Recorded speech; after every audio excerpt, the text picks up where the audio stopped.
Hello, hello, hello, hello, hello. Welcome. We got my cat Felix. All right. Felix just stay.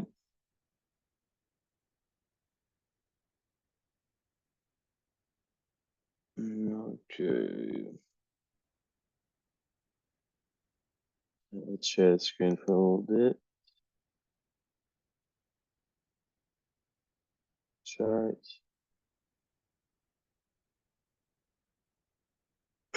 Okay. So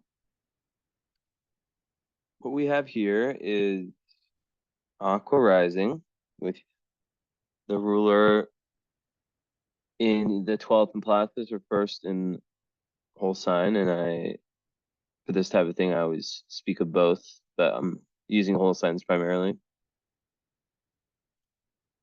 And Taurus, Saturn conjuncted Moon, Sun in Virgo, in the 8th house, the Moon square Neptune. You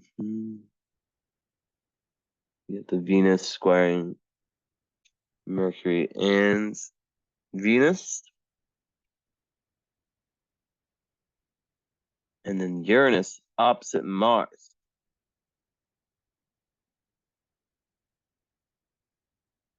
So, well, North Node in Virgo in the 8th is conjunct Venus, conjunct Mercury. Interesting. Something Pisces, 0 degrees.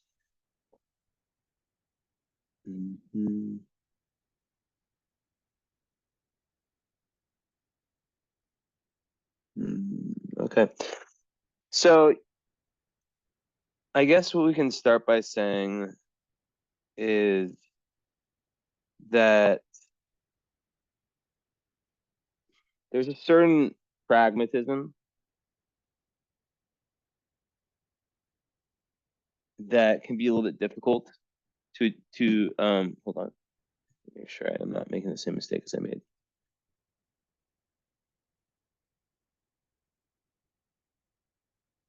With the audio, it should be microphone. Test, test, test, test, test. Okay.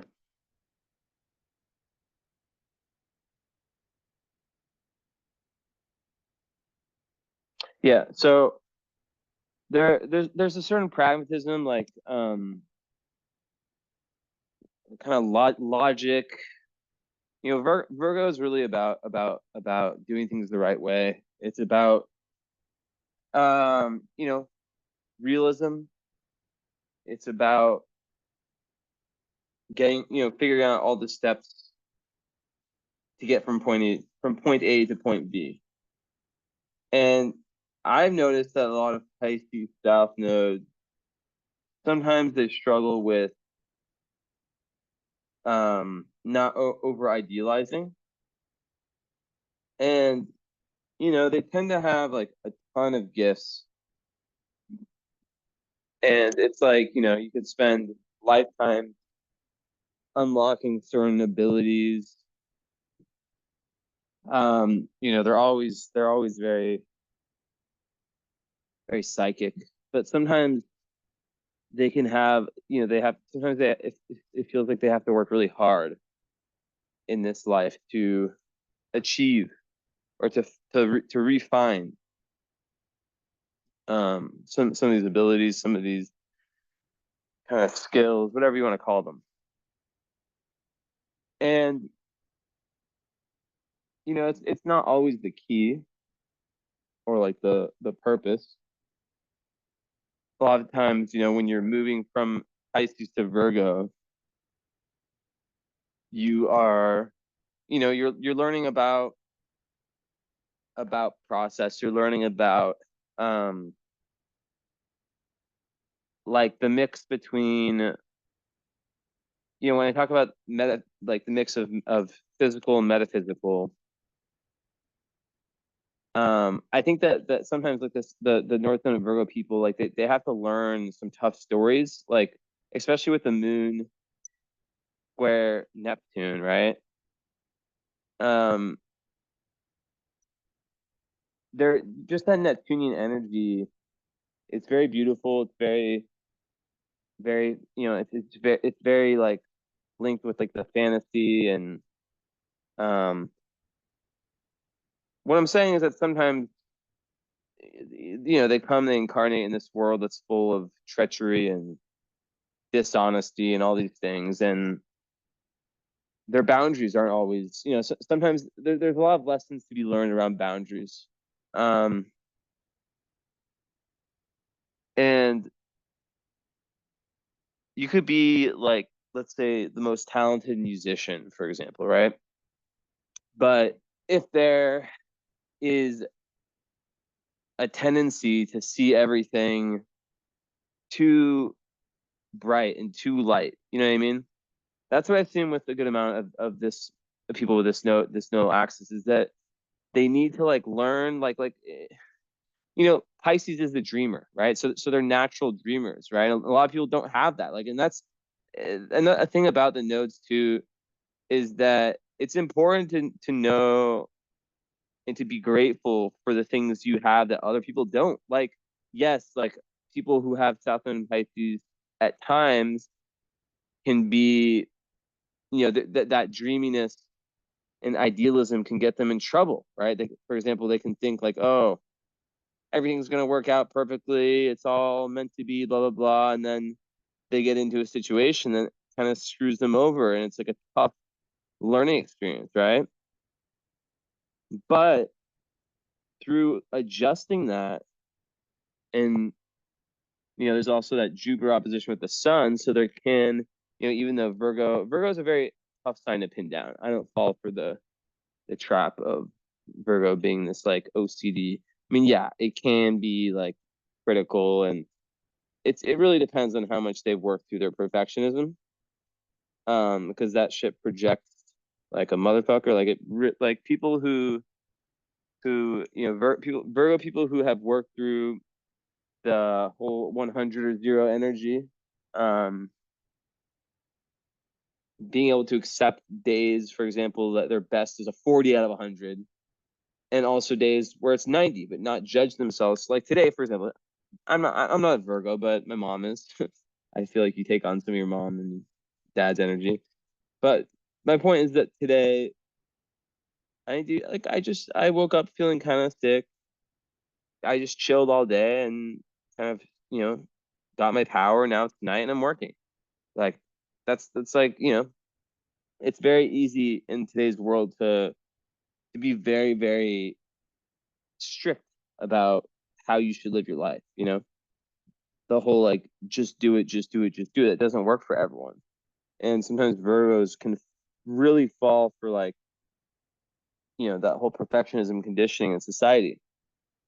But what I was saying is, Pisces, it's like it's still it is a beautiful thing to be able to dream, right? Like I was getting into it before about how, a lot of signs do not, like a lot of like people, like they cannot think critically, they don't have imagination, and the idea of actually imagining a better life for themselves is just like straight out the door. So what the fuck's going to happen to these people? You know, if every time you think, if every time someone around you brings up like a better life, right? Um, a dream, the person who just like shuts that shit down each time, what's going to happen to them? They're not going to ever grow, you know? So I think that like the fact that you have this south node, and it's 0 degrees, I think for me, I mean, I don't work like so much with degrees. Not Nothing against them. It's just like it's never hit for me in that way. Like I definitely like with the cusps, like the new degrees, the 0 degrees, like, you know, I think like there's definitely, a layer of new karma, of more free will, of more, it's like the Fool card in tarot. But as I said, like I haven't been able to back this up. And it's not a negative or a positive. It's just like with my own experience, I like to, like, I can make crazy predictions, and then I get the feedback from people and they're like, how the fuck do you know that? That has happened less with degrees, but that's probably because it just doesn't click for me as much. I don't know. It doesn't click for me as being, but like 0 and 29, I think there's something big to them, right? So, just the nodes, they move backwards, right? So they move in the opposite direction as the planets. So it was about to switch to Aquarius. So yeah, in a sense, like Pisces, towards Virgo, it's like a Neptunian alien trying to learn how to be a human. um, and sometimes you have some difficult experiences, and it's just really important to not let people who aren't transforming and who aren't open-minded, kind of these stern, heavy energies, it's not good to let them get in your way. Because the whole point of everything is eighth house sun is death, rebirth, transformation, right? And there's a lot of fate in your life, a lot of fate.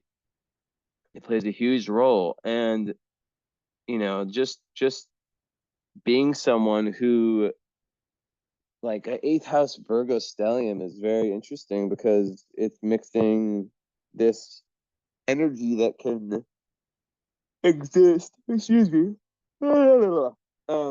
It's mixing with energy that can exist in the material. I'll go back on camera.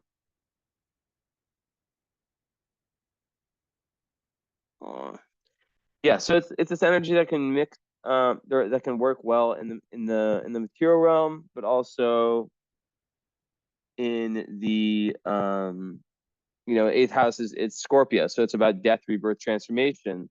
And there's always going to be this pressure from the universe, and it's ruled by Pluto, which is on the midheaven. So there's always going to be this sort of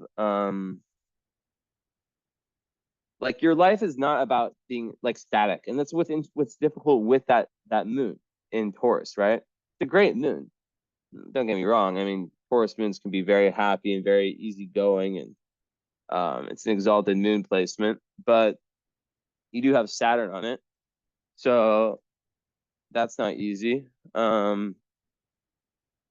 Especially first 30 years, it's not easy. And what can happen is, well, I'll get into that in a little bit. I want to kind of go around everything. But yeah, as I was saying, like, the eighth house is gonna really make you have different eras in your life, and there's like this big dichotomy between this Taurus moon, what feels very comfortable to you, and like the purpose of your life, which is to go through like these massive death, rebirth, transformation of eighth house sun. I'm also eighth house sun, and I've said this so many times that I wish I had a button for it. I mean, yeah. But it's like eighth house people, it's almost like you could eighth house sun, and you have all those other planets, north node, so that's like what you're trying to become. The Taurus moon can pull one towards like staying the same, right? But then your eighth house sun, it's like you will feel at different parts of your life that, like, when you look back on, it's these different eras, like chapters in a book, but they're so separate and different that it can really feel like it was like an actress playing you at different times. That's how insane it is. Like, I know for everyone that's like a big blanket statement, right? Everyone goes to changes. But yeah, for eighth house, it's massive. Now, if you if you also look at like, okay, well, whole, you know, in Plas, this would all fall in the seventh. It just adds like, you know, the relational aspect. But you know, to me, like I said, I use Plas for things like the Uranus, what involves the angles more. But to me, like, yeah, whole sign makes more sense. But um, there's still always going to be this relational theme in the eighth house too, and it's kind of like these deeper types of relationships where it kind of forces you. They can be very, very intense, very alluring. Eighth house relationship, like a scorpionic relationship, right? It can be very intense and push one out of one's comfort zone, but it's meant to transform. So the fact that, you know, the moon is in spilled. Yeah, the fact that you know it is Virgo, and you're a Virgo Taurus, right? So that's interesting, right? Because both are Earth. So like if someone wasn't looking at houses or aspects or anything, they'd be like, "Oh, you're a Virgo Taurus. Like, okay, you're a really consistent person, blah blah blah blah blah." You know, really goes for success and all this stuff, right? But like, this is the thing: is that it's not like, I mean, like, yeah, like part of you know, that can be true, but there's also an eighth house North node is trying to move towards, you know, being able to let go of what's no longer needed, or what they no longer need. And the Taurus moon in the fourth, and you know, this brings back the element of kind of the early life, right? um you know, whatever you,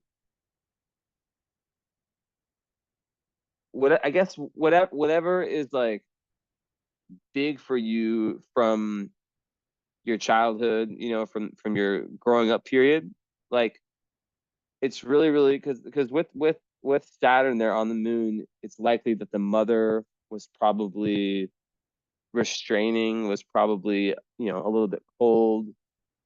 Taurus moon definitely wants, you know, it's warm, and it is good at meeting its emotional needs.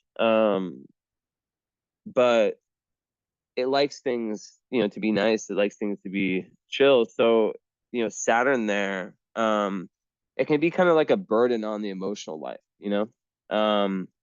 And when you mix Saturn with the moon, like I have a friend who's going through a Saturn moon square transit, and she's having like depression. So it's like, I've seen that a lot, right? And it doesn't mean that it's a curse in your chart for you to be depressed. It's just that people with that, especially when the fact that you have a square Neptune, I would ask you if it's your mother. Usually it's the mother, but it's not always the mother. I would ask you, like, is there any guilt, any of these, like, you know, emotions that can be transferred kind of you know, unconsciously, through the bloodline, through your, you know, because like Neptune, everything is the energetic boundaries are very, very thin. So people who have that square of the moon, a lot of times they take on stuff from their mom that's not theirs. So like they might have this guilt, they might have this anger, they might have this sadness, and they have to like look at themselves and look at their mom slash, you know, it could be, you know, usually the mother, and you know, see if they're holding on to something that's not theirs, right? But then with Saturn, you know, that's just usually, yeah, it just makes the emotional life difficult, especially if like, you know, the mother or either parent was kind of cold. Um, so there's like this deep need, um, for feeling valued, for feeling needed, and that it's like almost like building up like the foundations of life, um to feel secure enough to move into the transformation. So I almost feel like for you, it might, like, a lot of inner work is needed for everyone, right? But a lot of inner work is needed, or else there's that chance that, it might not feel safe to take the risks that are necessary in life. But a lot of times, with the Saturn moon, it forces someone to grow up quickly.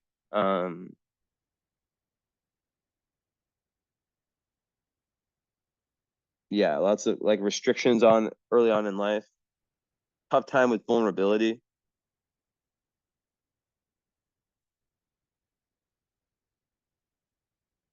And yeah, it's just like it's like someone who has this like deep need for feeling valued, and for feeling, touch as a Taurus moon, closeness and all that. But then karmically it's like more difficult, you know? And I think that um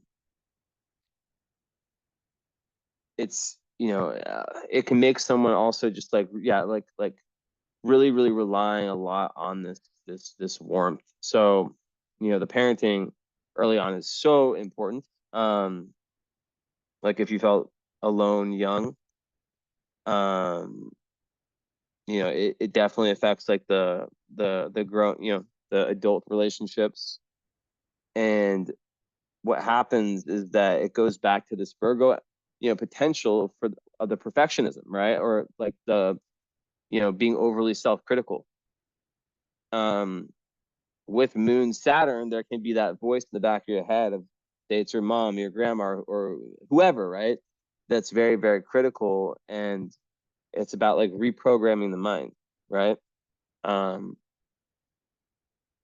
Escaping that, because when one is critical of themselves, they're gonna find reasons to be critical of other people, and it can sometimes like break up the flow and just like the kind of energy of just, yeah, just going with things and just allowing things to happen, and just knowing that no one is perfect, right?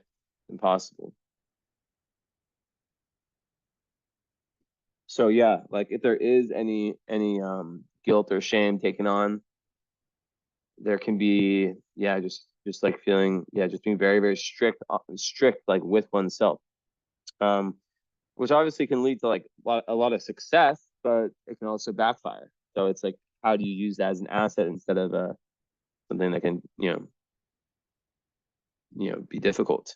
So yeah, like I think like the main thing with Moon, like, or I guess I've been saying main things, but like, another big, it's just like really, really big to be able to kind of like come out of the emotional shell and trust people and overcome shyness. Yeah, it's very shy emotion. Like I said, vulnerability is difficult. Um, and there can also be sometimes like self-respect can be hard, right? And so those are like the goals. Like, how do you get better at sharing your feelings, your emotions? And as a moon in Taurus, it's going to be easier than if your moon was like in Capricorn, like lots of other, well, I guess Capricorn is the, rules is ruled by Saturn already. But like it's known as like it's one of the better moon signs to have, in the sense that like it's exalted there. But still, Saturn does make it difficult. So it's all about, yeah, leaving like your like a big life goal or life purpose for you is, leaving the comfort zone, getting good at, communication skills, and just however you relate to other people. And yeah, just being able to like kind of, because like there can be a tendency for a Saturn moon person to be very isolated, and kind of enjoy like losing themselves. So, and like eighth house sun also, right? There's like this deep like psychological need to really understand the undercurrents of life, and a lot of times, a lot of that deep transformation, it's kind of like, like I said, there is a relational aspect to it, like but it's also very like much of an inner journey. So yeah, just like being able to show your true emotions to other people, like that changes everything. So it's really good for parenting too. I forgot about that. You know, yeah. Yeah. Okay. With time, after the sound return, the person, like, first 30 years they go through. I'm gonna be right back. You still hear me? The first person goes through like a lot of emotional ups and downs, and you know, Saturn return comes, and suddenly the things that were very, very difficult kind of leave. They're no longer there. And that's kind of what Saturn does, is that it really makes people grow up fast, because once they're past the return, um, they have this like determination that they're left over with.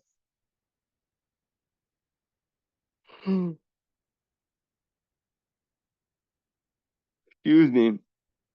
Um, so yeah, Moon. Then the fact that it's square Neptune, I mean, that's just like the sponge for energy. You with that aspect, I've seen a lot where people can be, especially the South Node in Pisces, you can have like past life mystic or mystic, like being like a past life mystic. Your Jupiter is also in Pisces, so you're definitely like someone who's a gifted like healer slash mystic slash, in the realm of spirituality and compassion and healing and all that. But sometimes with the square Neptune, it can make someone a loner if they're feeling, it's like they're a sponge for energy, right? Like a major empath. So like they can feel the suffering of the world, of everything around them, the animals, of kids, of people, whatever. So I've seen it a lot where it's very, very difficult for them to just like relax and be able to like sit with someone. Like they could have all the best skills and like all this amazing compassion, um but then it's difficult, it can be difficult for them to not like take that in for themselves, right? To not internalize that. So yeah, super, super sensitive. But then like yeah, so like that early mother relationship is extremely important, as I was saying earlier. And it just all comes down to like the subtle energies, right? Like being able to like really like have psychic abilities and feel other people's energy, which, like, when you're coming up in the world, when you're very, very young, if there was negativity from the mother, someone with the moon square Neptune, right? Moon is mother, would be able to, that would shape their life. Like, so that can like shape their overall attitude towards everything significantly, right?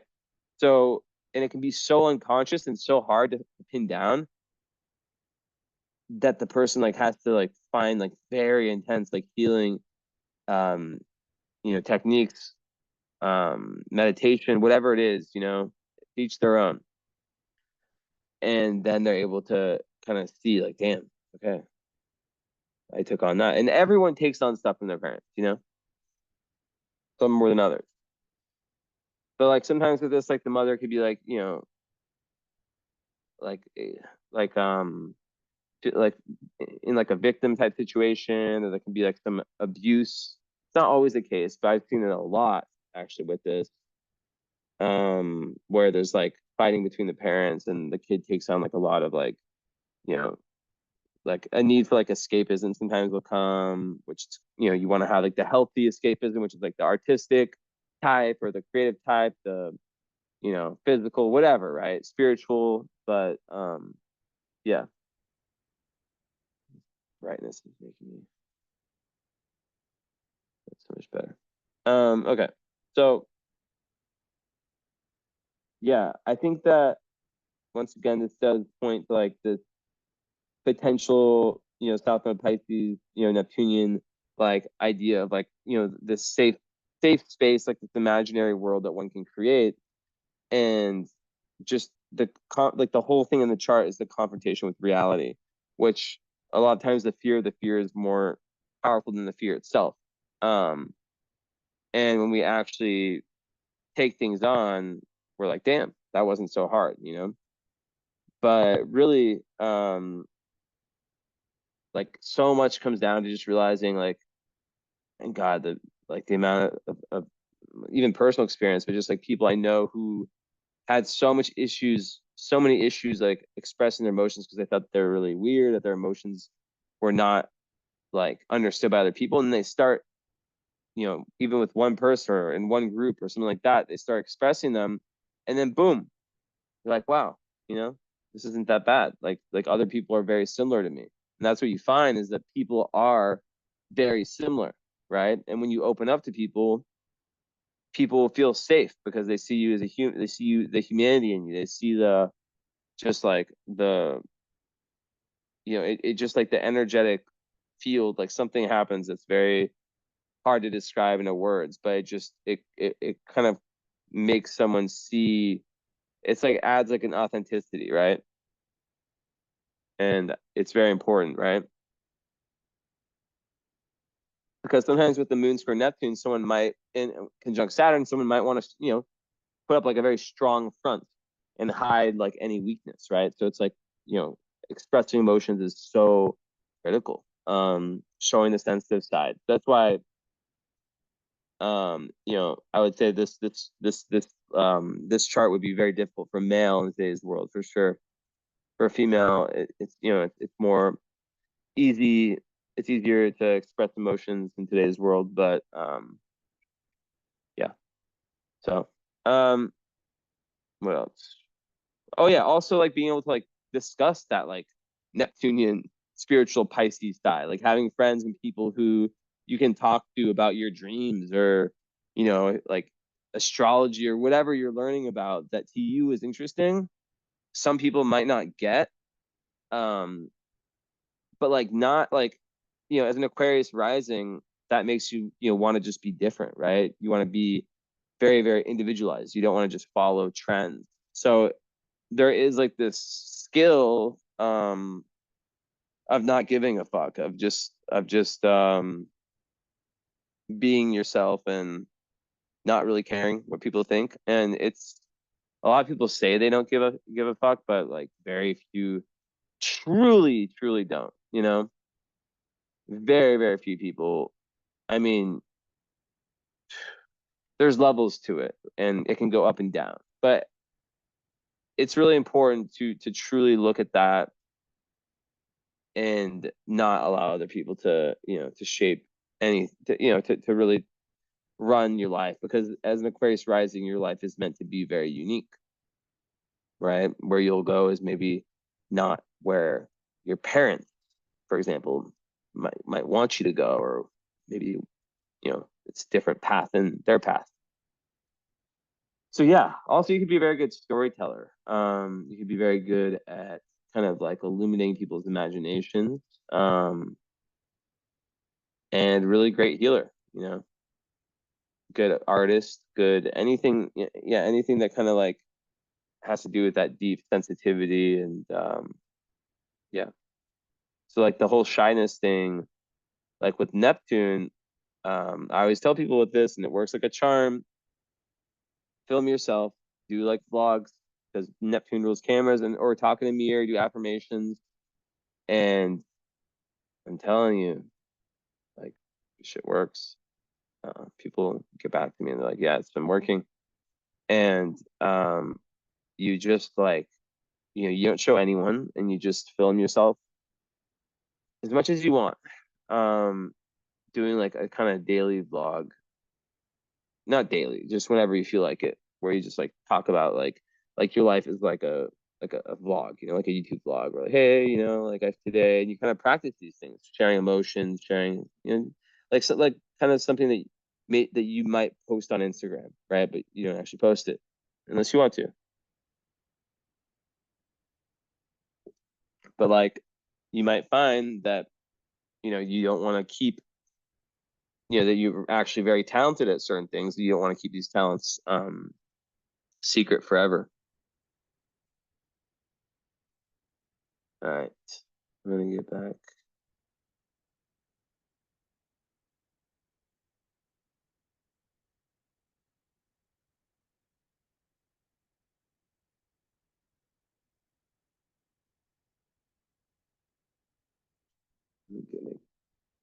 Get my crystal, my magical, the one crystal I use.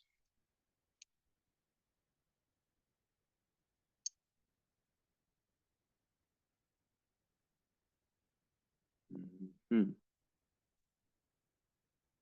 So yeah, that's the big one is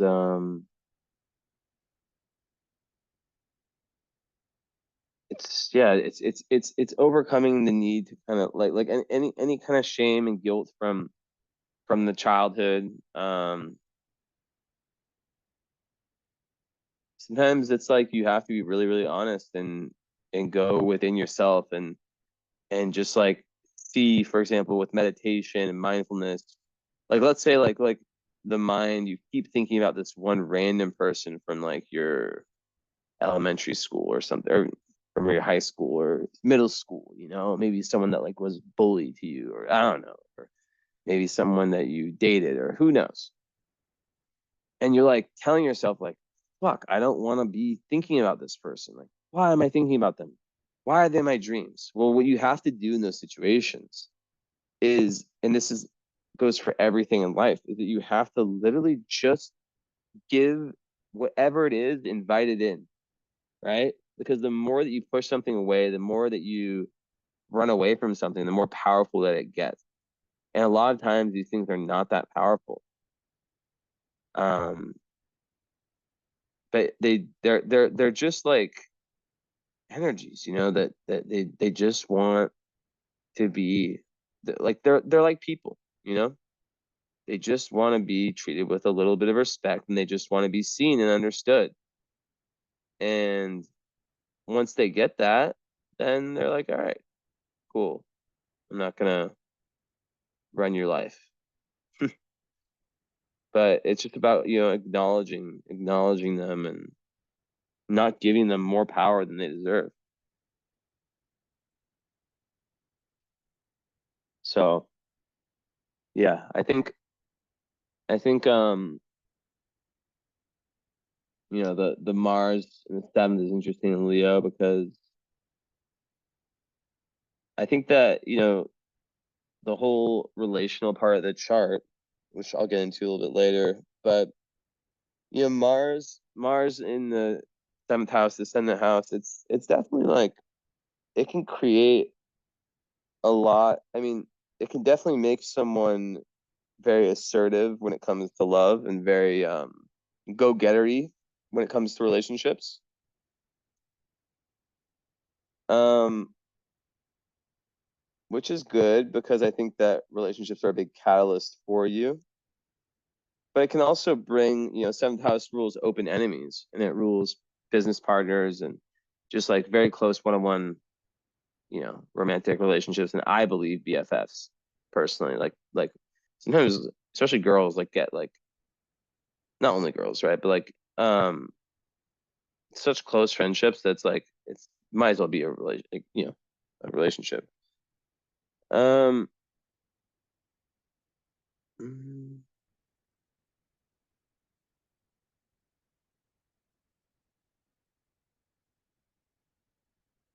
so yeah, in the seventh, I don't know. I think it can just make things kind of feisty there. And you asked about the trine with Mars and the MC Pluto. Well, I think that that is really good in terms of like helping you benefit from like business, like really, really solid, strong business partnerships. And Mars, Leo, that I think that they'd be very loyal to you. I mean, there could be some fighting because Mars, it is a malefic, so it can bring some level of like I guess, yeah, fighting and kind of daredevil types. I don't know, but it's more it's like it's a very just like in your face energy, and I think it's a lot better to be assertive and to tell that person how you feel than to hide it. And the fact that it trends Pluto is a great aspect, and it gives you this real ability to have like very transformational, like the partners that you meet are gonna really transform your worldview, and um your career, right? So it's like you can meet someone who is, and this could be someone, this could be something for work or something for, you know, for like, like romantic. But I think that like that combination would definitely, with the fact that like, Vertex is on the sun, I just think there's a lot of very karmic relationships, romantic and non, in your life, and they're very faded, and they're very, they come at times when you've passed certain Saturnian tests. So that's once again like the whole openness thing. If you're not open, right? If you haven't developed the skills of relating, then you might miss out on some things, right? Now, I think with fate, we all see it how we want to see it. I think that some stuff's gonna happen no matter the fuck what, and then other stuff, it's about timelines. It's about like what we manifest, and if we, the work we do. Like if we go out and party every fucking night, um, and just like completely go against. I mean, some people maybe that's their karma for a little bit. Like I definitely, right.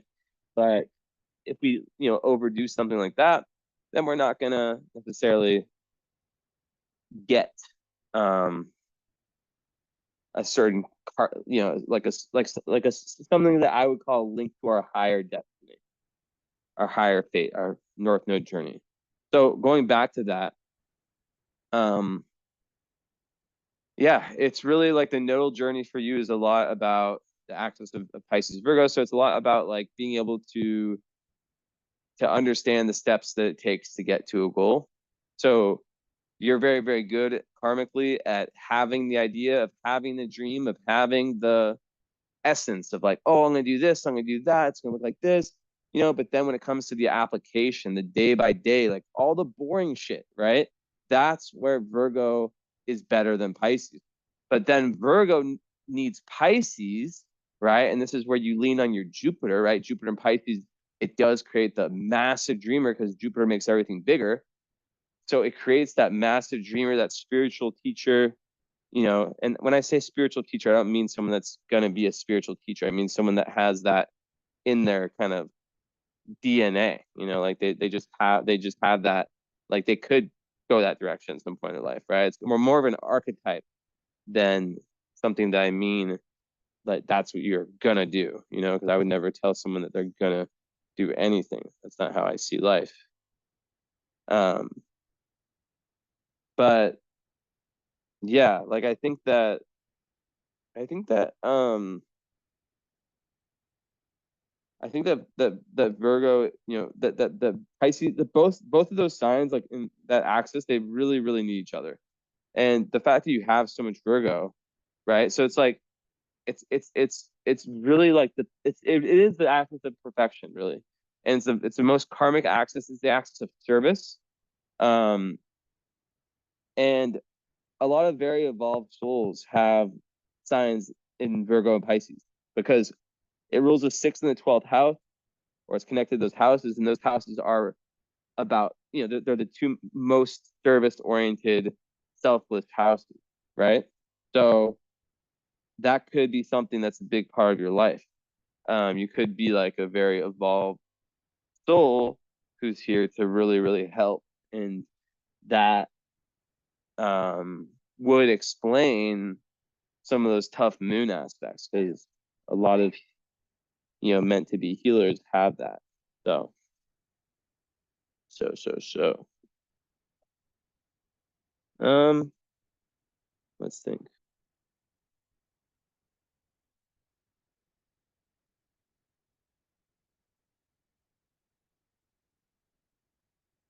But yeah, overall, like, um,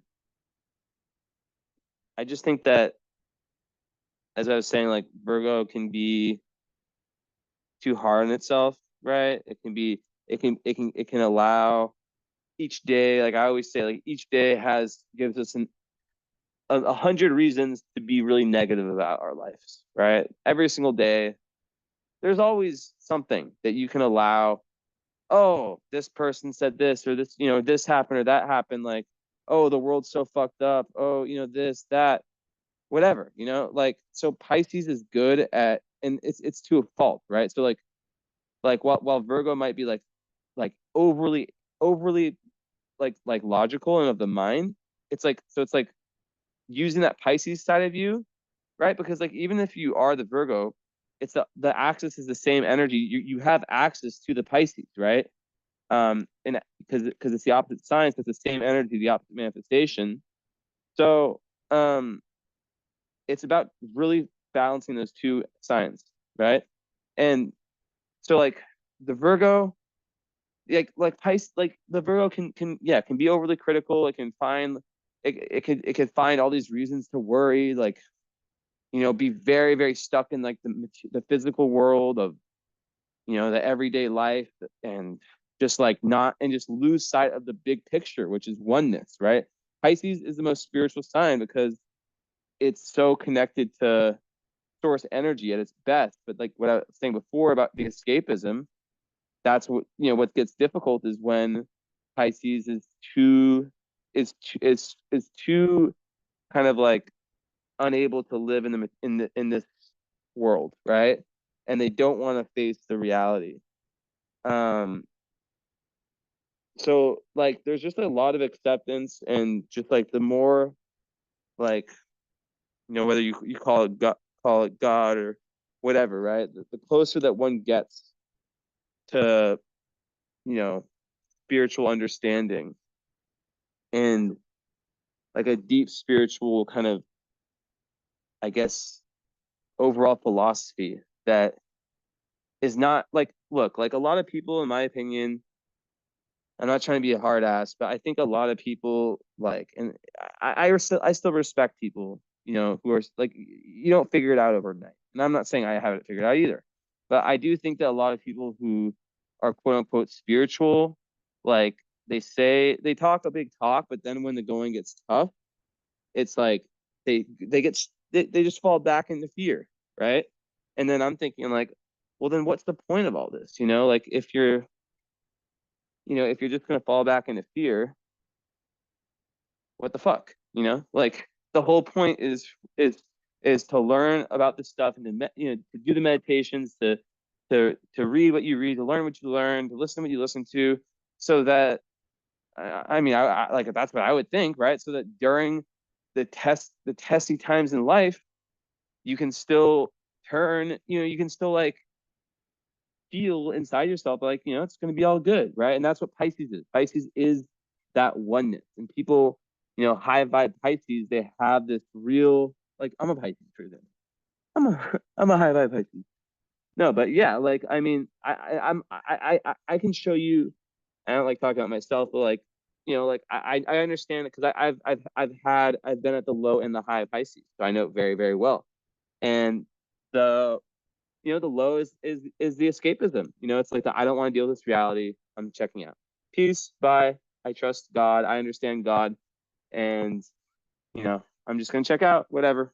Um, the high Pisces is like I understand how fucked up the world is. I understand, but I'm not gonna. I'm still gonna like try to be of service. I understand like my place in my mission, and I'm not gonna just allow the fact that there are some messed up things going on in this dimension. It's really about not losing touch, and that's the thing with Pisces is that, and that Virgo, or that where Virgo is really good is that Virgo, because it's an Earth sign and you're Taurus moon with Saturn ink, that you probably have a quite natural sense of feeling anchored. Um, so that's really really good because a lot of the Pisces, but it's just about like not being too too anchored or being too like solid, because when you're too anchored, you don't move. Think about it. But like you still, so it's like you like metaphorically, you want to have this anchor, right? That you can like deploy at any time. Like let's say during the metaphorical voyage through the sea, which is actually a beautiful metaphor because Neptune is you know is you know you think of Neptune as like the the infinite ocean. You know, there's going to be times where you're going to need to have that archetypal anchor. So what an asset that is, right? Or that would be to be able to just boom, like have this real solid internal anchor, metaphorical anchor that you can kind of lean back on in times of doubt. And yeah, so just moving towards, you know, your this Virgo energy is really about, it's about detail, it's about day to day, it's about responsibility, it's about, you know, love for humanity, about spirituality. And I always say Pisces is cosmic magic, Virgo is earth magic, right? So eighth house, and also just Venus and you know, um Mercury conjunct North Node in the eighth, like that means that you are meant to be able to, well, first of all, Venus, we both had that, Venus conjunct North Node. So once again, your love relationships are super faded. And also with Mercury, which is like, you know, your mind, your communication, the fact that that's with Venus, that's very good for being, you know, very poetic, like I said before, and poetic, that can go in any area of life, right? Very, very sensible, being able to really, really speak beautiful words, and also have like a lot of positivity and a lot of harmony within your thinking. But then what was the other aspect? But then you have square Pluto, so um, that's gonna that's actually like the aspect that can kind of make people, you know, have like some difficulty with their um thoughts being kind of dark. So, you know, things like that exist. But I think that you're on a big karmic journey towards you know, also learning a lot about um just being able to exist in this world, and really mixing, you know, one foot in the spiritual, one foot in the material.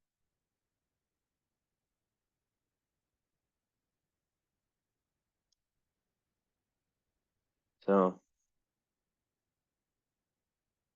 sure, sure, sure. So yeah, as I was saying with Mercury square Pluto, you know, I mean, it's definitely another. These are definitely very good for intelligence.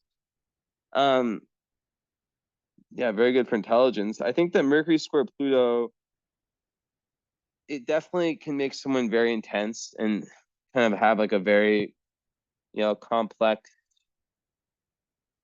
you know, just really like they're very complex like nature, and like they really want to get to the bottom of things. But sometimes, like early on in life, they're a lot of times they you know, maybe it's like lots of like heated discussions between whether it's siblings or parents or just like in their early environment, and they see like the kind of dark side of humanity at a young age. And a lot of times like the early experiences impact their worldview, and um you know, it can lead to like very, very sometimes negative um ideas about the world that have to be transformed, right? And sometimes it can just lead to people being very, sometimes like nasty in the way they speak. um but it definitely gives like intense street smarts, right? And like a lot of very, like it makes someone a very good tactician. You know what I mean? Like someone who understands how to navigate life. But a lot of times, like, you know, that will attract people that will like, you know, like a lot of like this like kind of intense discussions, like people who will oppose your ideas. um it's also, whenever I think Mercury Pluto, I think of research. I think of the idea of someone who, once they get tapped into something, once they really, really want to go a certain direction, they can just go crazy, you know? and get really, really, really deep. Um, and the key with it is to evolve, because like I said, their communication style can be a little bit raw sometimes. And it can lead to conflict. Sometimes it can be a little bit like aggressive, I don't know, like dictatorial. And with Mars in the seventh, that can sound relationships too. But yeah, it's just about like, yeah, becoming more diplomatic. Because what can happen is that like with the moon and Saturn and then Neptune too, and then this, like there can be like a lot of mental stress. And being a Virgo already, with all the Virgo energy, sometimes there can be too much of a leaning on the logical. So once again, back to what I said before, the balance between the physical and the metaphysical. You without that spiritual part of your life, it just won't, like, things won't flow as nice. So yeah, like people with this, like they tend, like the key is to be open-minded, because you're not meant to be to have the same ideas and the same worldview. So when you see teachers, for example, people that you think you can learn from, groups, whatever, like, that, like you're meant to be part of powerful groups, like you're meant to really, really be parts of like groups that where you can like learn a ton, and work with people, and through your work in your life gain a larger sense of what truth is. The concept of truth, right? We each have an individual truth that determines our life. It determines what we believe is worth our time. So for you, that is linked to your, midheaven Pluto. So it's going to change a lot, but there's just a lot, a lot related to community, a lot related to humanitarianism, to service. And it's always okay to have a change of career. Some people are fated to. So also really important, to not be overly, I mean, there's definitely a tendency to be a little bit overly expansive. Um, so, I call it Superman or Superwoman syndrome. So just knowing about that is very important. And always, I call it just sleeping on it, sleeping on it. But just like the more people that much Virgo work on perfectionism, the better.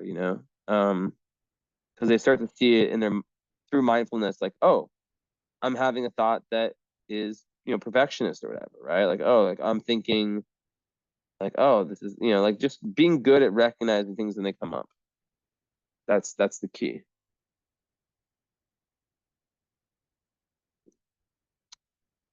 But yeah, I like the Mars and Leo, because I think it gives a nice, trine Pluto. I think, with the Mercury, I think that gives this real intensity and this ability to really dial in when you need to, and form very, very strong partnerships. And I think, quite loyal ones. So very difficult aspect that we both share is Venus square Pluto. Um, so you also have, Venus. Okay, so you also have, well, before that, on Mercury, trine Saturn, really good for intelligence. So you have like really good ones for intelligence. And the fact that your Mercury's in Virgo is very good. Um, you're meant to learn a lot in this lifetime, lots of karmic stuff, lots of very transformational material, um, occult, esoteric stuff. You're meant to have a lot of these teachings that opens up new doors for you. And then having Venus in the eighth, it like opens up everything of like the underworld, the gates to the unknown. It gives you like this real like lightness to the places of like that are very dark to other people, that people are afraid of, like understanding death, understanding metaphysical stuff. Like it makes sense to you in a way that it doesn't to others. But yeah, so Mercury, Saturn, like that gives you like a good ability to mix cognition with good memory skills, and it's just very good for intelligence. Good logic, right? And Virgo, Mercury obviously is in dignity, so And the fact that it's in eighth house means that you have this really good logical intelligence, but it's meant for more deep for subjects that are deeper, right? So you want to go beneath the surface. You're not interested in surface level BS. And then being Aquarius rising, you don't give a fuck. You're like, let me just do my thing. So okay, let me talk about Venus square Pluto. It's tough. Venus in Virgo, right? It comes back. It's all about self-love, Venus, right? I mean, yes, it does relate to your love style and all that. Venus in Virgo, I think in relationships, it's all about reliability. It's all about, a lot of times they show their love by what they're willing to do for their partners. And they can be very idealistic though, right? As I was talking about earlier, they can be very much like thinking about like the perfection and kind of like the rose-colored glasses in love, right? And expecting this perfect partner, and then when the partner shows the inevitable imperfections, then they can be like, I'm out. And then you also have the Uranus at Mars opposite Uranus, so that can give like a very compulsive need for change. But let's talk more about this, right? So the fact that it's square Pluto, right, that gives a kind of Scorpio energy, and it can make one. It can actually be linked to self-hate. I'm not saying you hate yourself. Never, never, never.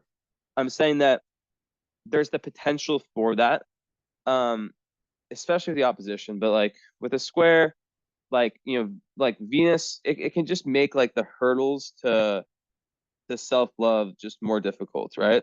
But what happens in love, right, is that Venus square Pluto, and it does get better with time, right?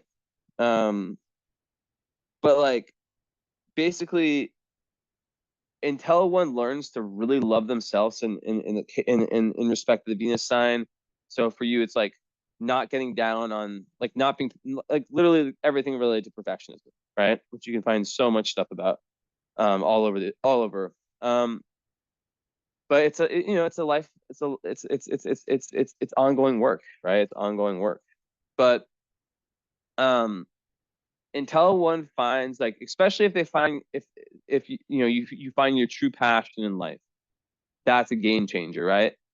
But with someone who has Venus square Pluto, if they need a relationship to be happy, because a lot of times they do, they can come on way too strong and really just intimidate and kind of scare, like freak someone out, right?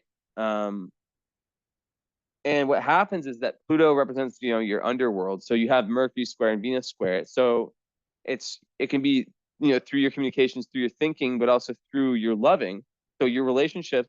So like until one heals, with Venus square Pluto, until they heal their darkness, they're do that transformational eighth house Virgo work, then it's going to be a lot of times in your relationships that you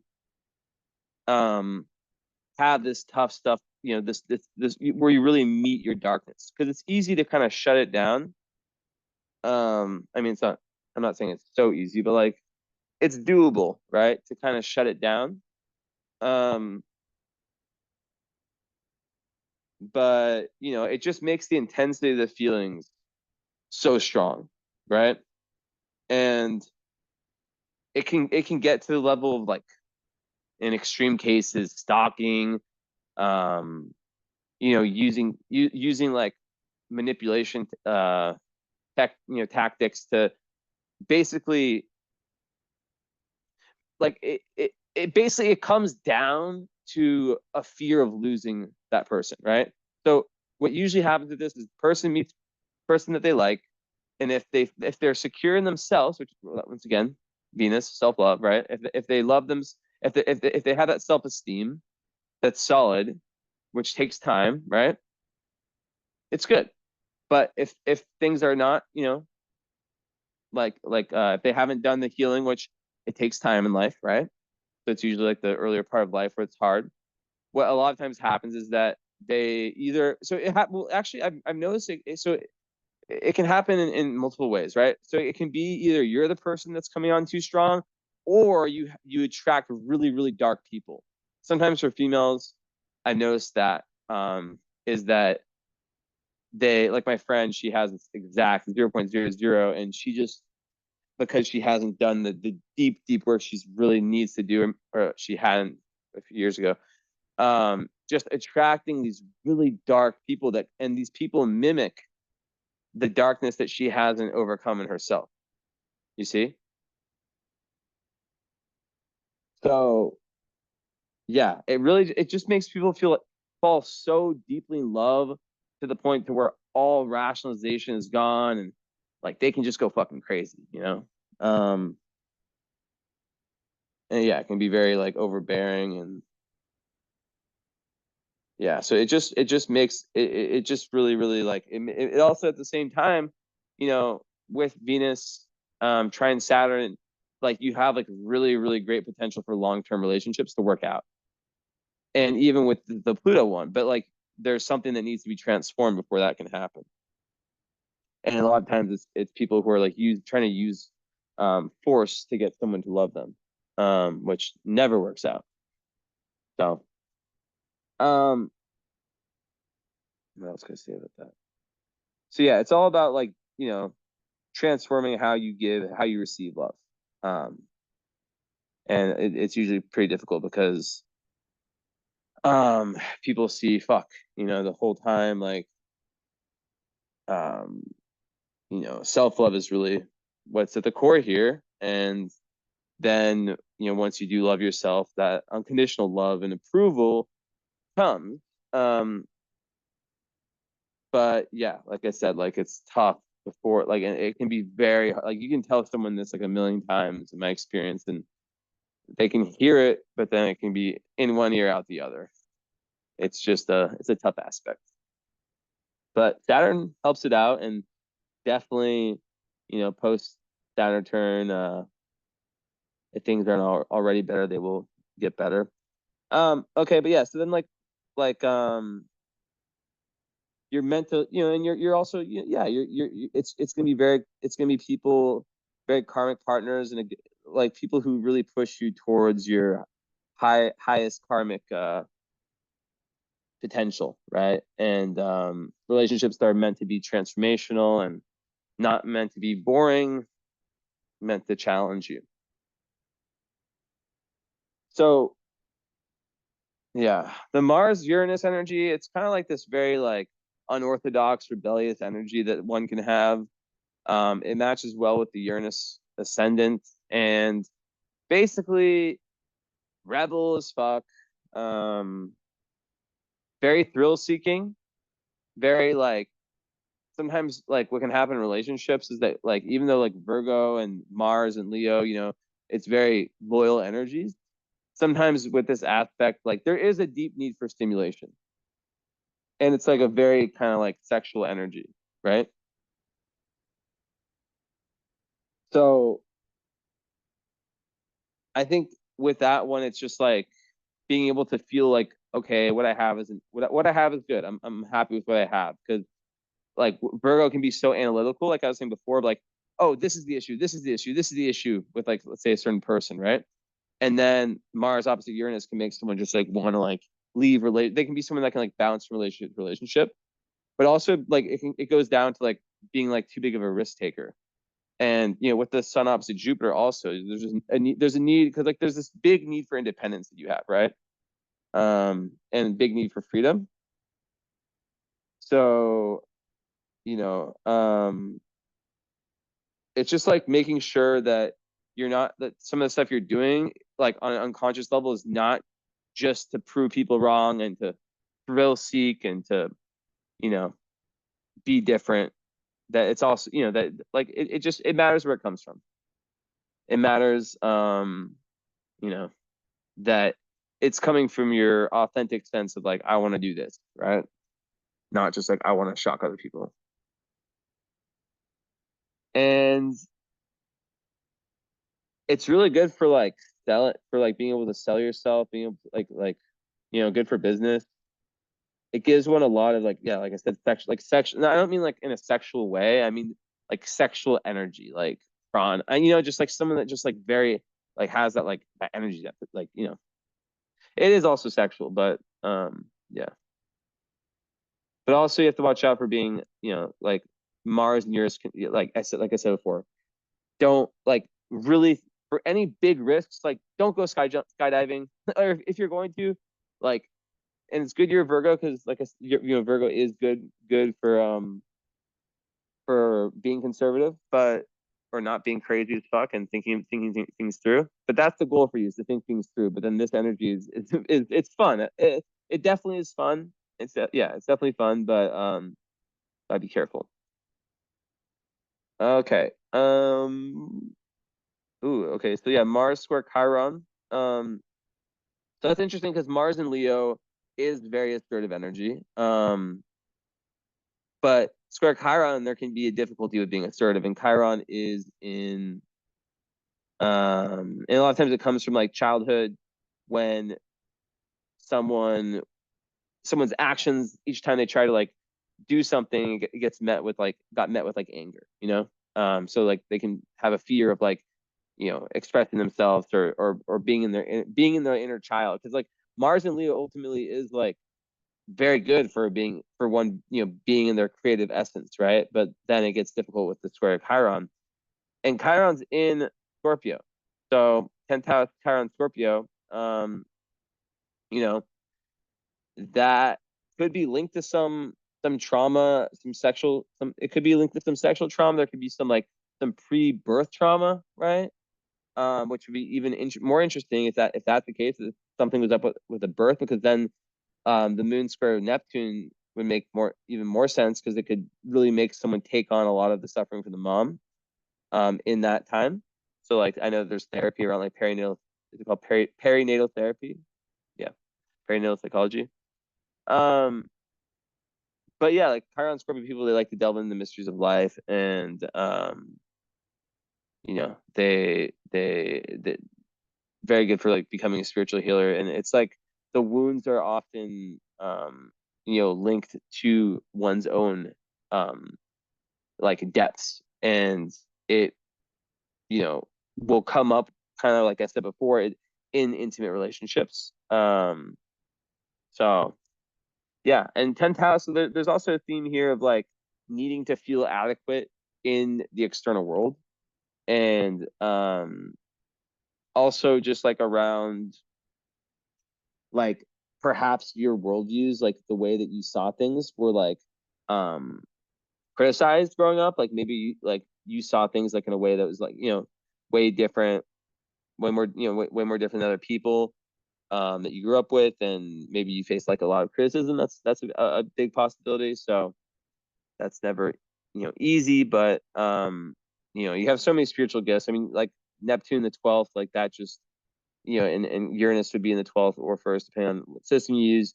Either way, it just gives like these fast downloads, right? And this real ability, the 29-degree Neptune, just like this advanced mysticism, right? But it could also, once again, make someone like feel very overwhelmed by the undercurrents of the world. And that escape of reality can be very, very tempting. And let's see what Esme, the famous cat. Esme, you want to help? Is it even showing her?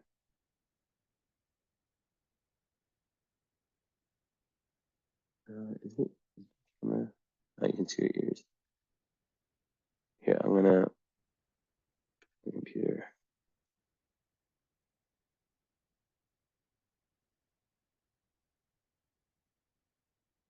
Here, Esme. Can you do me a favor? Look at the chart. Look at the chart. Um, tell me what to look at, Esme. Look at the planet that I'm supposed to focus on. Okay, Uranus. Thank you. Hmm. Actually, let's try that again. That wasn't that convincing. Okay, do the thing, Esme. Closing your eyes, Esme. Look. Just want to do it. Hmm. but yeah, so like Uranus, like it's a ruling planet.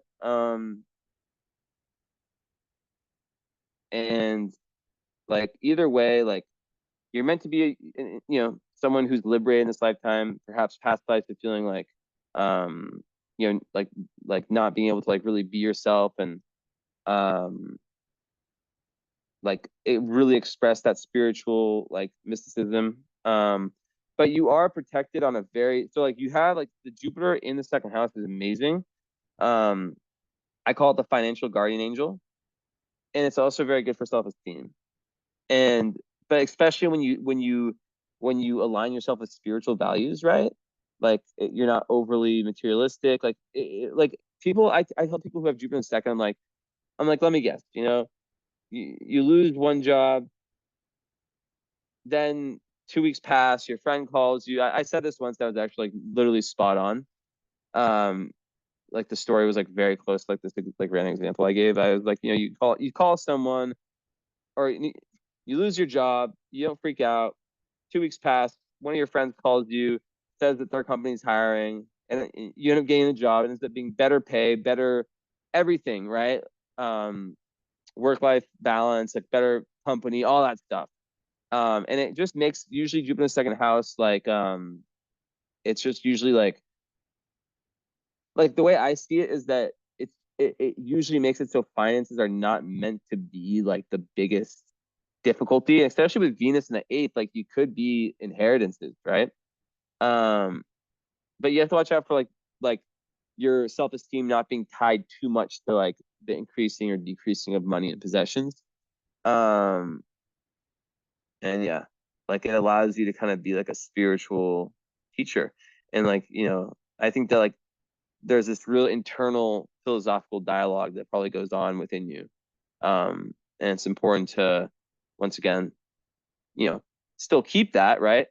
Um, but also be able to like have some people, right? Because you're 11th Pluto in the whole signs, right? That's really about, um, really really wanting to be, a part of groups of friends that kind of separate you from conditioning. So like, and you can have like a very transformational kind of, your group of friends can be like it can transform a lot throughout your life too, based on where you're at in your eighth house phases. So you might have friends like at one stage that are more like, let's just say like the popular kids or whatever, something, whatever it is, and then you change, you become more spiritual, and maybe your friends become more spiritual, right? More based on like on depth and stuff and common interest in that regard, right? So it's like the it's like, but like the most important thing when you're like a part of a group and or like with any friends is to ask yourself, are these people pushing me away from conditioning, societal conditioning, right? Are they pushing me towards being my individual authentic self and finding that, or are they doing the opposite? And I think you know which one you need to follow. But yeah, like as Esme was saying, like Uranus, yeah, you just wanna, like, it's okay to shock people. It's okay to be different. It's okay to have crazy colored hair. Like who cares? It's like it's the identity is meant to be different. It's meant to be separate, right? Meant to be eccentric, and defy conventions, right? And there's also like kind of like this real like I always tell people when I see this, it's like if you can just calm down your mind, right? Because like I said, Virgo can be very mental. Um, you can get just these downloads that come from who knows where, and be very, very at flow with the zeitgeist, with like the kind of overall spiritual energy, right? Just so at flow with that, in flow with that. And the fact that you have Pallas conjunct Jupiter is very interesting, and that's just like a very open third eye. And someone who's very good at seeing the spiritual depth of situations. Um, Also, Pallas second house is very good at handling money, right? Um, and just, yeah, very, very good at healing through your words. and with anything artistic. And then, with the sun sextile Chiron, that's someone who, has a natural healing ability, right? Um, Someone who's very good at listening to other people, right? And understanding their pain and has like natural, healing talent. What the moon's also, mm, yeah. So I said with Saturn, like, yeah, just like really the need to kind of find that self-confidence and, yeah, I went into that already. And yeah, it just gets better with time. I have to stress the moon conjunct Saturn. Um, the more you work on your self-esteem, like it really turns into maturity. And then mm, mm, mm.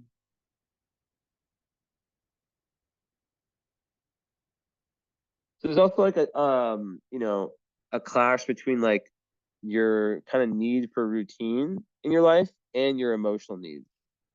So there's a need to find like balance, right, through like your daily life between those two things. Um, so yeah, I just want to put that in there. And it's like, how can you express your emotions through your daily rituals? Kind of like I was giving you some ideas earlier, right?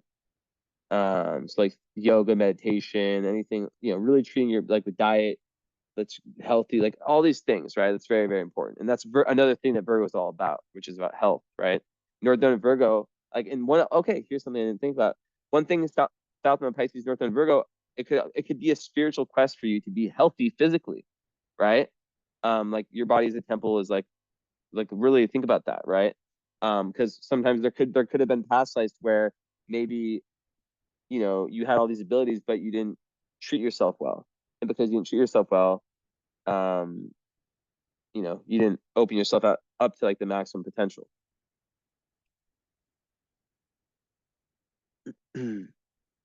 But yeah, you can really expand through healing and compassion and spirituality. And even having Chiron in the 10th, like career as a healer. But yeah, like it kind of goes back to what I was saying at the start of the reading.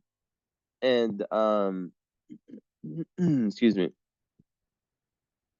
Actually, yeah. Well, okay, I'll talk about that. So boundaries, right? I think it's really important for you, like, to not fall into the hole of other people's opinions, and especially as it relates to your worldview, right? To not allow other people to kind of like not acquiesce to other people's view of the world just because they have like a dominant personality, right? Um, and also not to be too relationship oriented. Um, like of course relationships are very important and it's part of your nodal journey, but you can rest assured that with your north node conjunct Venus, you will have relationships when you're meant to have them, right? um you need to learn the lessons that I was telling you about earlier, but there's no need to like you still like your purpose is very much about transformation. So it's really important to have like Black Lilith in Libra. It's like boundaries become very important. And that need for peace and for escapism, like to not fall into that, like that need for that where you're putting yourself to the side to make someone else happy.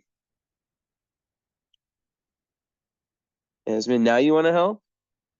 Okay, look, Esme, look, help me, Esme, help me, Esme, help me, little girl. No, you're so moody these days. You helped the other day though.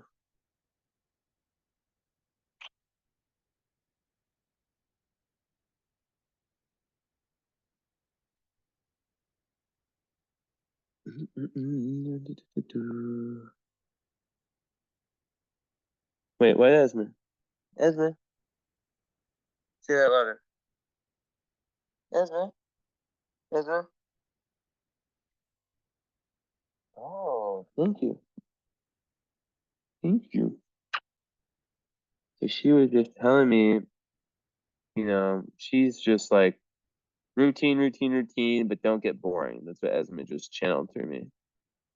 Um, Sometimes she just says a few things, and I just say what she says or what comes to my brain after she talks to me. But I think that's really speaking to like the Virgo stuff, and then the Uranus, um, Aquarius stuff. So, um, yeah, just also like second house South Node can be like playing it too safe, and eighth house, and it just reflects that Taurus moon just need to like let go of what's known and what's comfortable and any self-limiting beliefs around what you can do. And this, Taurus need for security and need for things to be the same. It's like understand that life, you're not meant to have security. You're not meant to just things are not meant to be the same, right?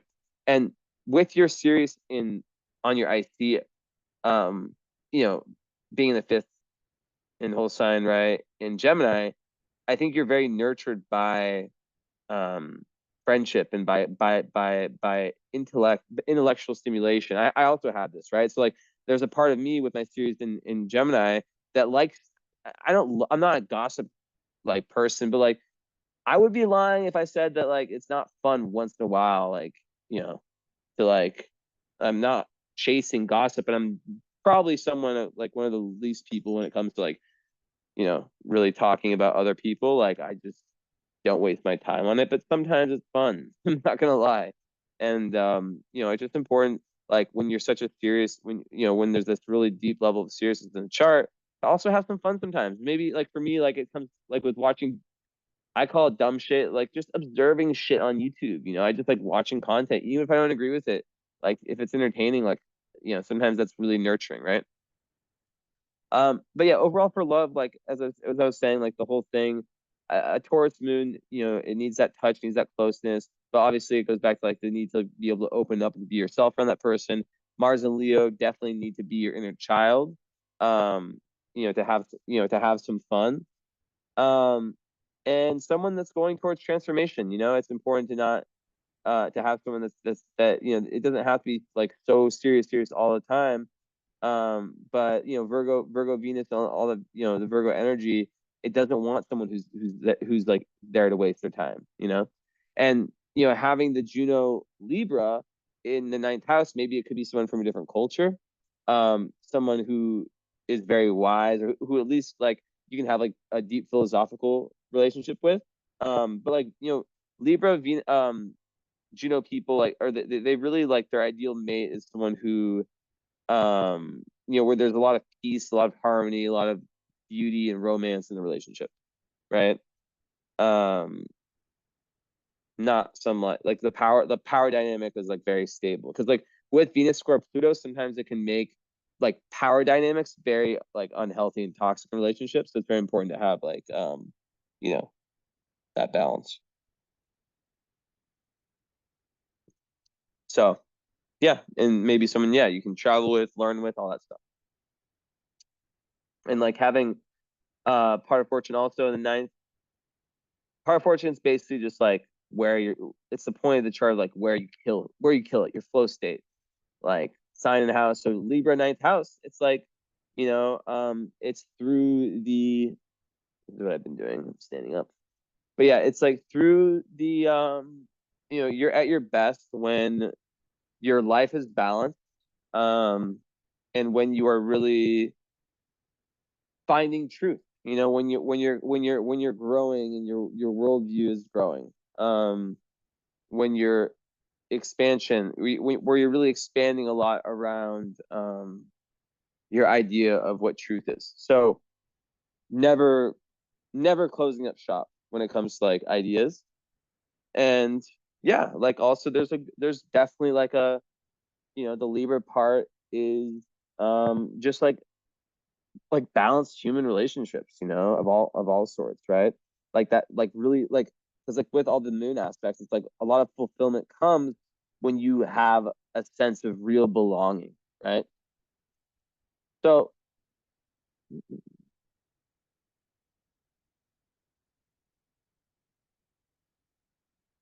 Vesta six Cancer, that is such a healer aspect. Like a deep commitment to serving others, dedication to healing, and best they can. So they love their family, but they also love to like treat the world like their family, right? So just yeah, someone who works, their work is connected to their emotions, what they care about. Oh yeah. So yeah, with relationships, kind of what I was saying is like also like having Mars there, right, and descendant in Leo. It's like there's also that level of like fun, but like also like independence, and like that's another thing with your Uranus side. You're very multifaceted, so there is a need to still kind of keep your independence within relationships, but then also have the closeness, and the balance. So yeah,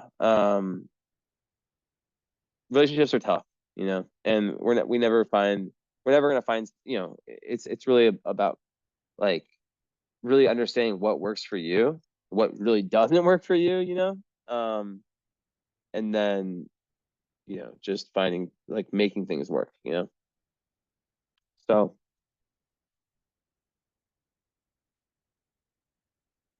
okay, so your midheaven is on the great attractor. That's interesting.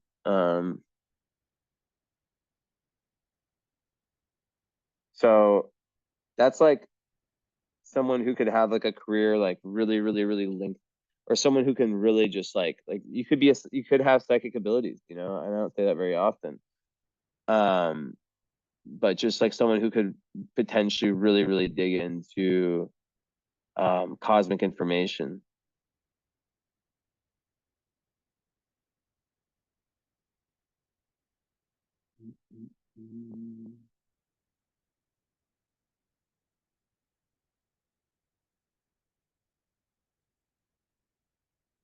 Okay.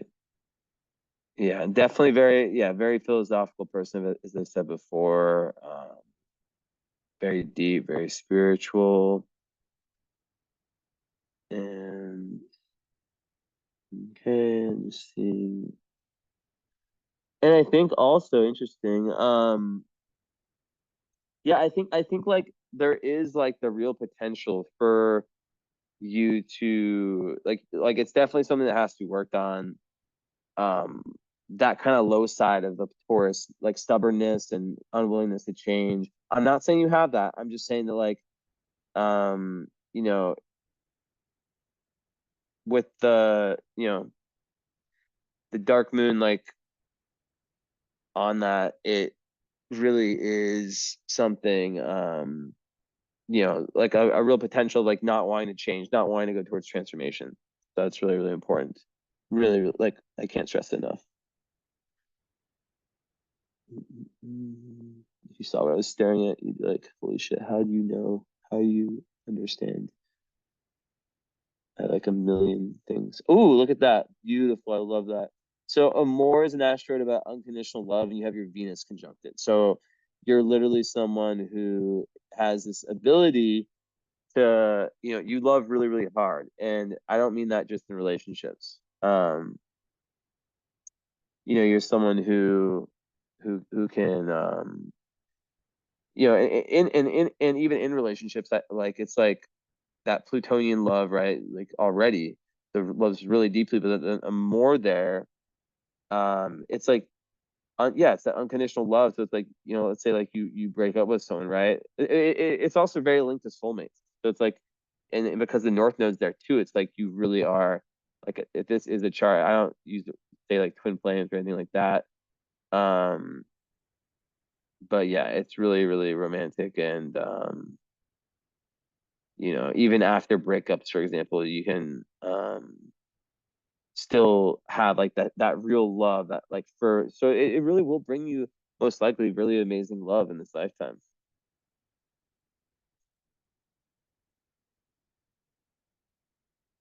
Also, one that Haley looks at, Fama, is on your Venus, and I already said that I think you could be an artist if you're not so hard on yourself and you let yourself go. And but like also your Venus is in the eighth house, which is so interesting that a lot of people I notice with eighth house Venuses are like they have like hidden talents. Like they might be like low key, like a dope singer, like a dope artist. Um, or a writer, because it's Mercury and Venus, which I didn't really go so far into that conjunction. But yeah, one other thing, so like about like the Venus, the North Node, Mercury and Venus, like the Mercury North Node journey is like you're here to really develop your communication skills, like your diplomacy skills that I talked about earlier a little bit. So it also links you with certain groups, Mercury, and also yeah, like essentially with teaching.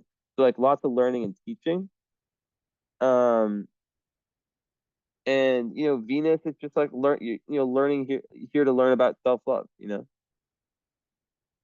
and mm, yeah, so and just like learning how to have like very, very balanced, harmonious relationships. And they play like a huge role in your life and in your accomplishments. And you can even have relationships where they boost your career or they boost like it, and it's not. It's sometimes it's just like an energetic thing, like maybe it's like around this certain person you're able to just somehow work better or be more balanced, Um, but yeah, that need for peace in relationships is huge, and like not being too far into them, and really like being in your life's purpose. I need to look one thing. Also, so Urania which is all about astrology, is conjunct Power of Fortune. So, if you're ever interested in taking astro classes, hit your way up. I do like packages um that are very cool. All right, let's see.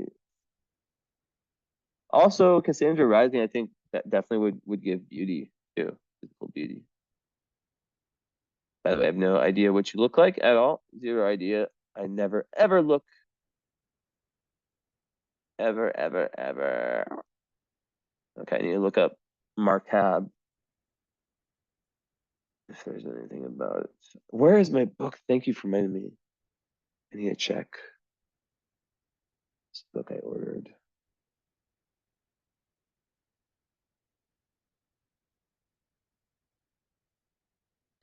So yeah, really, really watch out when it comes to anything legal.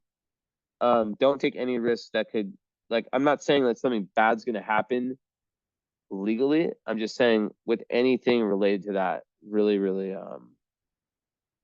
be careful with any contract. Have everything looked over twice. Don't sign anything during Mercury retrograde. You know how it works.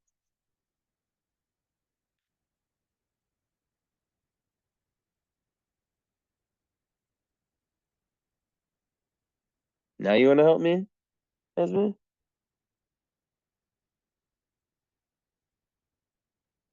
You always come around when I do astrology, and you help me sometimes.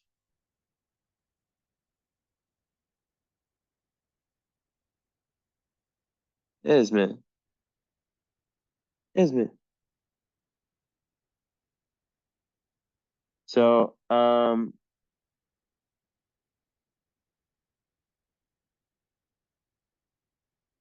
trying to find something.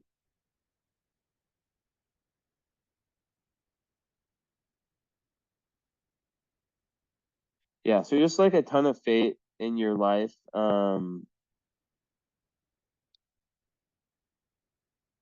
When you have vertex in the sun, it's like, yeah, there's just it's also very good for success. It makes this lifetime very important, and you can like really attract very prominent people to you. Um, so good leadership.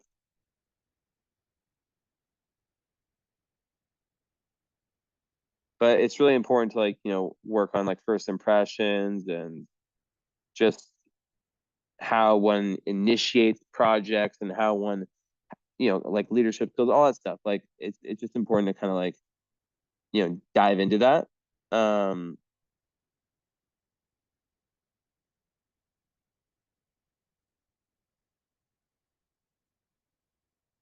so yeah, it's cool that like, you have this on your son. Um,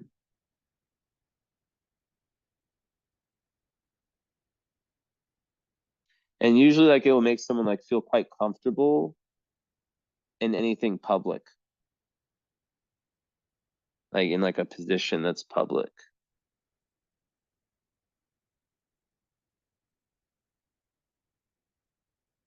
Here's me.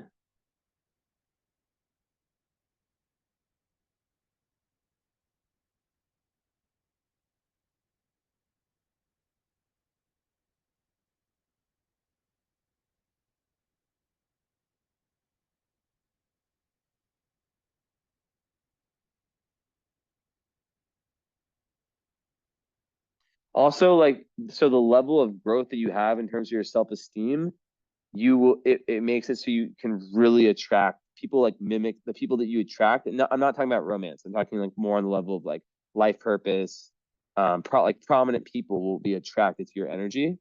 And it can make it so like the risks that you feel come from intuition that you need to take, the healthy risks. You'll have lots of luck with those, right? Um, and yeah. All right. So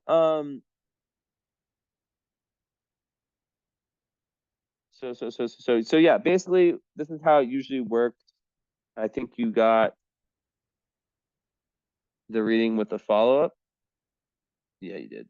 Um, so what most people do is that they get the um they add the current astrology reading. So I would give you a $60 reduction to that if you're interested. It's really a great reading, and basically the follow-up, which you already have, it's 1 hour where we talk only about the natal chart, and you take notes. You really kind of like have your reflection of this. Most people have to watch it multiple times. Um, and then we set up a time to talk. Let me know over my email, which is jesseinnocentastrology@gmail.com. I just started a new email, so jesseinnocentastrology@gmail.com.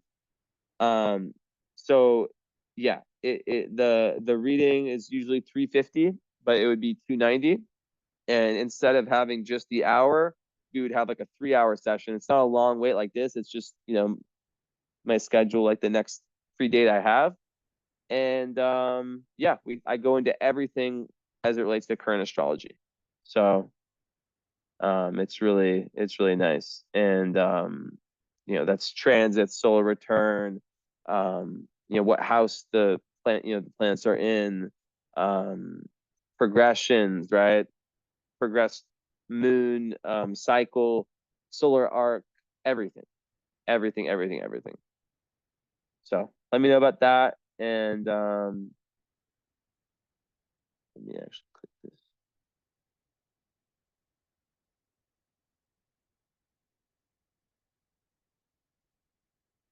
No.